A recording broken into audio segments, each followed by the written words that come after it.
Hello दोस्तों, स्वागत है आपका इस वीडियो में। और आज इस वीडियो में मैं आपको डिटेल में समझाऊंगा resonance in series LCR circuit. और आपको ये अच्छे से समझना है तो इस वीडियो को एंड तक देखें। 10 मिनट का वीडियो होगा, कोई प्रॉब्लम नहीं होगी, कुछ सीखने को ही मिलेगा। तो चलिए शुरू करते हैं। अब सिंपल भाषा में रिजोनेंस समझें तो रिजोनेंस क्या होती है? एक कंडीशन होती है जब किसी भी एलसीआर सर्किट में मैक्सिमम करंट फ्लो होता है। ठीक है, क्या बोला मैंने? रिजोनेंस एक कंडीशन है जब जो एलसीआर सर्किट है उसमें मैक्सिमम करंट फ्लो होगा, तब वो कंडीशन हमें देखने को मिलेगी। तो यहां पर मैंने एक सर्किट डायग्राम बनाया एलसीआर सर्किट का, एक सीरीज एलसीआर सर्किट का डायग्राम है। और जो सोर्स वोल्टेज है वो है E equals to E naught sine omega t, और इसमें जो करंट फ्लो होगा वो है I equals to I naught sine omega T plus 5। और जो आरएलसी सर्किट का जो इम्पीडेंस है उसे Z से रिप्रेजेंट करते हैं, और उसकी वैल्यू होती है under root of R square plus XL minus XC का होल स्क्वायर। एक्सएल की वैल्यू ओमेगा एल के बराबर होती है और एक्सी की value 1 by omega C. Omega जो है वो एंगुलर फ्रीक्वेंसी है, जो यहाँ पर वोल्टेज में अपन देख सकते हैं ना, ओमेगा टी लिखा हुआ है, तो ये ओमेगा क्या है? Angular frequency. और ओमेगा की वैल्यू होती है 2 pi by capital T. Capital T जो है वो टाइम पीरियड है उस वोल्टेज या करंट की वेव फॉर्म का। और फाई जो है वो है phase difference between current and voltage, और जो फाई है उसकी वैल्यू होती है tan inverse of XC minus XL by R. ये पूरा जो ये डेरिवेशन है वो मैं इसके पहले वाले वीडियो में करा चुका हूँ। ओके, तो आप इस आई बटन पर क्लिक करके वो जान सकते हैं। वीडियो अपलोडेड है वो, उसको देख के आप सीख सकते हैं। अब मैंने आपको शुरू में क्या बोला? रिजोनेंस कब होगा? जब जो एलसीआर सर्किट है उसमें मैक्सिमम करंट फ्लो होगा। अब मैक्सिमम करंट निकालने की जो फॉर्मूला है ई नॉट आई नॉट ये मैक्सिमम करंट है, और ये ई नॉट क्या है? Maximum voltage. सो करंट की जो इक्वेशन है, करंट के एम्पलीट्यूड की जो इक्वेशन है वो होती है ई नॉट बाय जेड। ये करंट के एम्पलीट्यूड की इक्वेशन, ये भी मैं डिराइव करा चुका हूं इसके पहले वाले वीडियो में। अब z की अपन यहां पर वैल्यू पुट कर दें, so I naught equals to E naught by under root of R square plus XL minus XC का होल स्क्वायर। अब हमें बस इतना देखना है कि ये जो आई नॉट है इसकी वैल्यू मैक्सिमम कब होगी। और आई नॉट जो है वो मैक्सिमम तब होगा जब ये जो क्वांटिटी है R square plus under root of R square plus XL minus XC का होल स्क्वायर ये मिनिमम हो। ये मिनिमम होगा तभी जो आई नोट है वो क्या होगा? मैक्सिमम, क्योंकि ई नोट तो चेंज नहीं होगा। ओके, क्योंकि ये तो सोर्स वोल्टेज है, इसे हम चेंज नहीं कर सकते। करंट रेजिस्टेंस की वजह से चेंज होता है। तो ये नीचे जो इम्पीडेंस है ये अगर जिस कंडीशन पे मिनिमम हो जाएगा वहां पर जो करंट है वो क्या हो जाएगा? मैक्सिमम हो जाएगा। अब एक्सएल और एक्सी, कैपेसिटिव रिएक्टेंस और इंडक्टिव रिएक्टेंस, ये दोनों क्या होते हैं? फ्रीक्वेंसी डिपेंडेंट होते हैं। मतलब जैसे जैसे फ्रीक्वेंसी चेंज होती है वैसे वैसे इनकी वैल्यूज जो है वो क्या होती है? चेंज होती है। और अगर अपन एंगुलर फ्रीक्वेंसी को वेरी करें, एंगुलर फ्रीक्वेंसी मतलब ये जो ओमेगा है इसे वेरी करें, और एक ऐसी फ्रीक्वेंसी की बात कर लें जिसपे एक्सएल और ये जो एक्सी है वो दोनों बराबर हो, एक्सएल और एक्सी ये दोनों बराबर हो, फ्रीक्वेंसी को वेरी करें और एक ऐसी फ्रीक्वेंसी देखें हम जहां पर एक्सएल और एक्सी ये दोनों क्या हो? बराबर। अब उस कंडीशन में होगा क्या कि इस इक्वेशन से एक्सएल माइनस एक्सी इसकी वैल्यू हो जाएगी 0 के बराबर।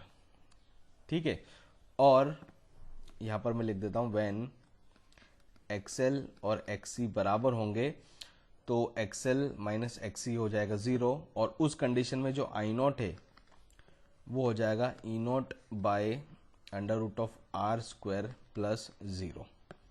वो सिंपली आ जाएगा ई नॉट बाय आर, और मैं इसे आई नॉट मैक्स से रिप्रेजेंट करता हूं। वो हो गया ई नॉट बाय आर।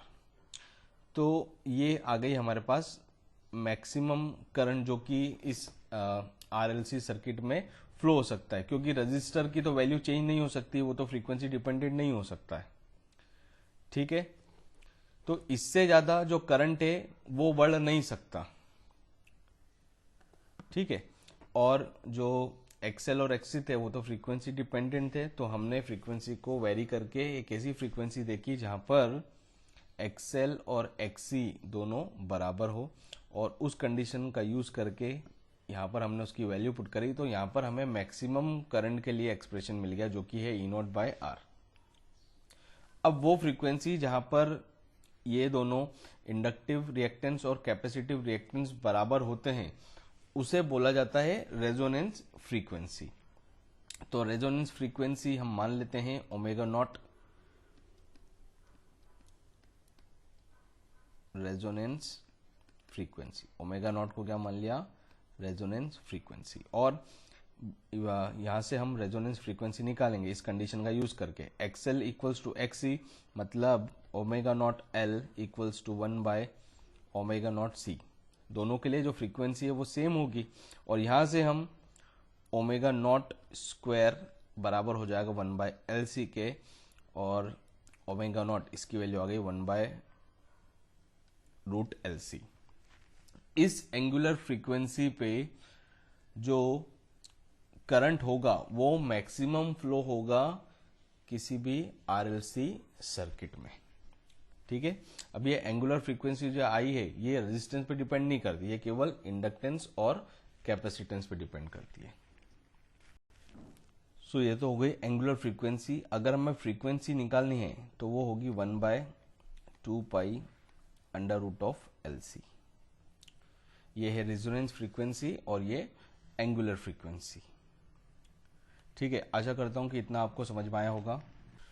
तो ये बाकी सारा मैं रब कर रहा हूं, केवल जो मैक्सिमम करंट है उसकी इक्वेशन लिखूंगा और जो रेजोनेंस फ्रीक्वेंसी है उसकी इक्वेशन लिखूंगा, बाकी सब मैं रब करने जा रहा हूं। अब वोल्टेज के रिस्पेक्ट से हम रेजोनेंस को समझें तो वी आर ये मान लेते हैं जो रजिस्टर के अक्रॉस वोल्टेज है, वी एल जो इंडक्टर के अक्रॉस वोल्टेज है, और वी सी जो कैपेसिटर के अक्रॉस वोल्टेज है। वी आर हो जाएगा V R o sine omega T, V L ये बराबर होगा V L o cos of omega T plus phi, और V C equals to V C o, और यहाँ पर आएगा minus sine cos of omega T plus phi. ये voltage across register, inductor और कैपेसिटर। अब जैसे वी आर ओ है ये, तो ये होगा peak voltage across resistor, V L O ये होगा पीक वोल्टेज अक्रॉस इंडक्टर, और वी सी ओ ये होगा पीक वोल्टेज अक्रॉस कैपेसिटर। अब वी आर ओ की जो वैल्यू है वो होती है आई नॉट इंटू आर के बराबर, वी एल ओ इसकी वैल्यू होती है आई नॉट इंटू एक्स एल के बराबर, और वी सी ओ इसकी वैल्यू होती है आई नॉट इंटू एक्स सी के बराबर। ठीक है, अब वी एल ओ और वी सी ओ की वैल्यू हम यहां पर पुट करें तो वी एल ये हमें मिल जाएगा I naught X L cos of omega T plus five, और वी सी ये बराबर हो जाएगा I naught X C cos of omega T plus five, और यहां पर माइनस साइन है ना, कैपेसिटर में यहां पर माइनस साइन आता है। ठीक है, अब रेजोनेंस के लिए जो कंडीशन थी उसमें फॉर रेजोनेंस कंडीशन हम देखें तो एक्सएल और एक्ससी ये दोनों बराबर थे। ठीक है, अब वीएल और वीसी केवल ये एक्सएल और एक्ससी की वजह से डिफर कर रहे हैं ना, और ये माइनस साइन की वजह से, माइनस साइन ये बता रहा है कि जो वोल्टेज होगा इंडक्टर और कैपेसिटर के अक्रॉस वो 180 डिग्री फेज डिफरेंस में होगा। वोल्टेज जो इंडक्टर और कैपेसिटर के अक्रॉस होगा वो एक दूसरे से 180 डिग्री फेज डिफरेंस में होगा। ठीक है, तो अगर रेजोनेंस की बात करें तो एक्सएल और एक्ससी दोनों बराबर है, ये दोनों बराबर हो जाएंगे। और इस कंडीशन में जब हम वीएल और वीसी इन दोनों को ऐड करेंगे तो वो किसके बराबर आएगा, 0 के। वीएल और वीसी ये किसके बराबर आया, 0 के। ठीक है, मतलब रेजोनेंस में होता क्या है कि जो वोल्टेज है इंडक्टर के अक्रॉस और जो वोल्टेज है कैपेसिटर के अक्रॉस, इन दोनों को अपन ऐड करते हैं तो वो क्या होता है, 0। ठीक है, मैग्नीट्यूड दोनों का सेम हो जाता है और जो वोल्टेजेस होते हैं वो एक दूसरे से 180 डिग्री फेज डिफरेंस में होते हैं। ठीक है, तो उन दोनों को ऐड करते हैं तो वो हो जाता है 0।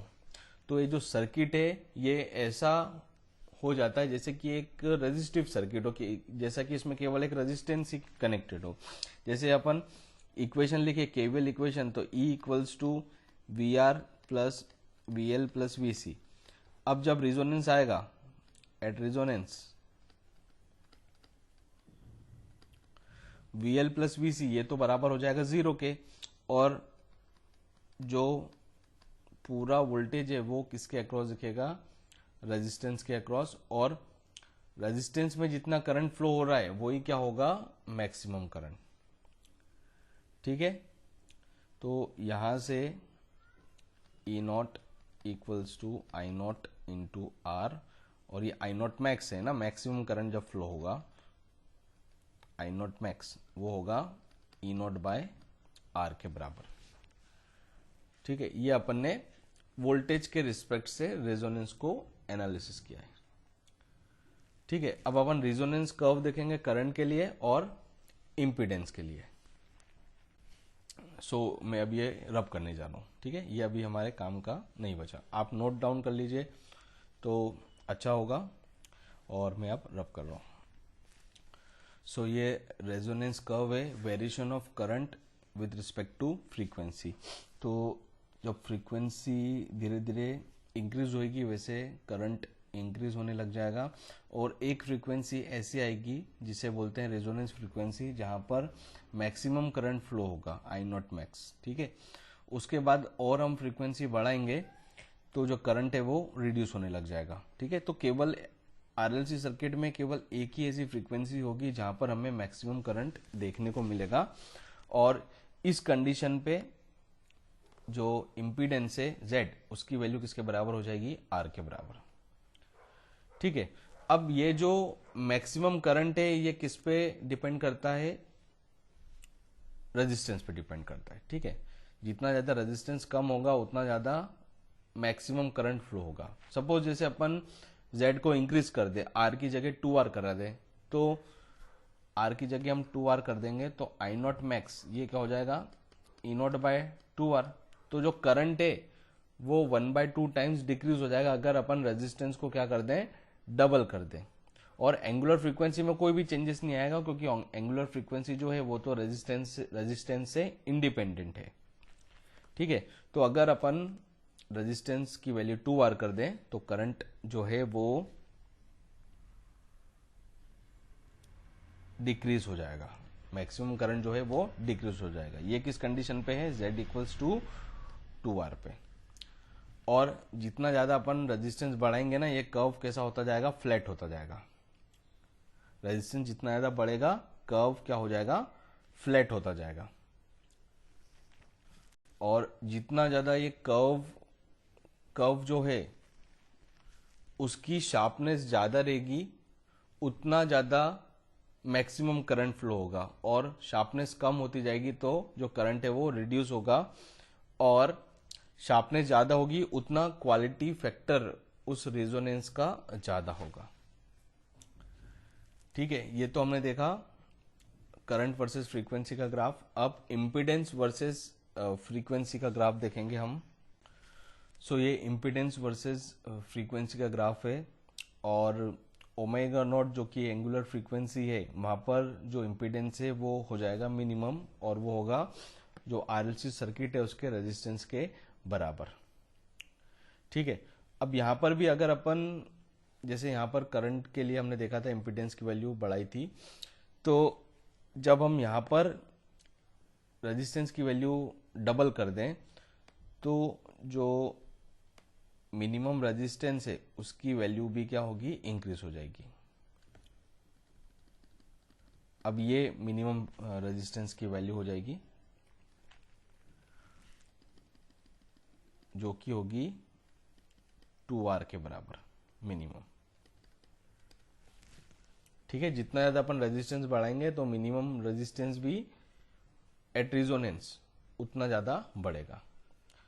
ठीक है, तो Z min एट रिजोनेंस, केवल रिजोनेंस पर, ये डायरेक्टली प्रोपोर्शनल है किसके, रेजिस्टेंस के। जितना ज्यादा अपन रेजिस्टेंस बढ़ाएंगे उतना ज्यादा मिनिमम रेजिस्टेंस इंक्रीज हो जाता है। ठीक है, ठीक है। और रिजोनेंस को ऐसे भी हम समझ सकते हैं कि वो फ्रीक्वेंसी जब हम वो फ्रीक्वेंसी का वोल्टेज जब हम इस आरएलसी सर्किट में यूज करें तो उस कंडीशन पे वो सर्किट ऐसा हो जाता है कि वहां पर कैपेसिटर और इंडक्टर जैसे हो ही नहीं, केवल रेजिस्टेंस हो। ठीक है ना, तो इस तरह से भी आप समझ सकते हैं रेजोनेंस को। सो ये पूरा वीडियो था resonance in series LCR circuit and I hope that this video will be helpful for you all. और आप ये वीडियो फेसबुक पे देख रहे हैं तो पेज को लाइक करें, यूट्यूब पे देख रहे हैं तो चैनल को सब्सक्राइब करें, नोटिफिकेशन बेल को प्रेस करें ताकि जैसे ही नया वीडियो अपलोड हो आपको तुरंत उसकी इन्फॉर्मेशन मिल जाए। Thank you so much, thank you for watching.